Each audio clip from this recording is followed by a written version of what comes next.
Net पेपरच्या फुटीनंतर वाटलं होतं की हे पेपर फुटी या देशातून नष्ट होईल.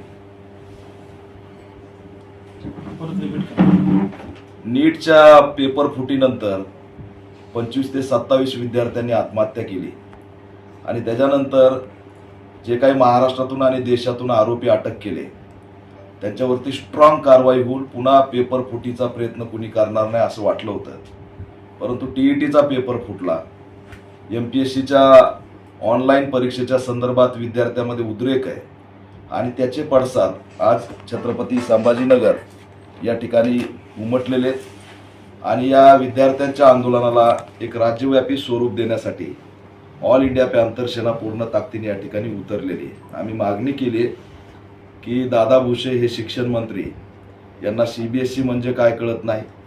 CBSEच्या सिलेबसमध्ये बॉलिवूडचं गाणं येत असेल तर याच्यापेक्षा दुर्दैव असू शकत नाही.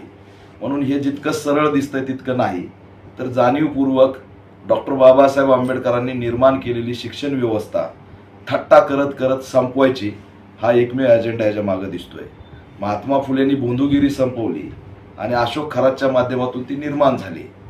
या ठिकाणी बाबासाहेबांनी शिक्षण दिलं, परंतु पेपर फुटी आणि शिक्षण व्यवस्थेतील खाजगीकरण, कंत्राटीकरण, भांडवलशाही याच्या माध्यमातून शिक्षण व्यवस्था संपवण्याचा हा एक प्रकारे कट आहे आणि हा एक मनुवादी विचार आहे. त्याच्या विरोधात आता आम्हाला रस्त्यावरती उतरल्याशिवाय पर्याय नाही. म्हणून आज या आंदोलनात आम्ही सहभागी झालो. विद्यार्थ्यांना रोखण्याचा प्रयत्न केला, आंदोलन रोखण्याचा प्रयत्न केला, स्टेज टाकू दिला नाही. ही दमनशाही, ही दडपशाही आणि हुकुमशाही तरीसुद्धा येणाऱ्या काळात 2029ला त्या ठिकाणी विद्यार्थी आणि शेतकरी हे क्रांती करतील आणि या हुकुमशाही सरकारला आता घरी बसवतील अशी स्थिती. तुम्ही खेद व्यक्त करत होता भाषणामध्ये, नेमकं या मंत्र्याला खाते दिले त्याला त्याचा अनुभव नाही?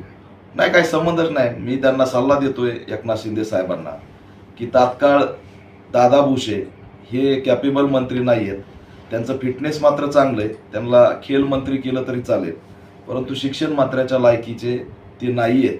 त्यांना त्यातलं काही कळतच नाही. म्हणून मी खेद व्यक्त केला की दुर्दैव या राज्याचं.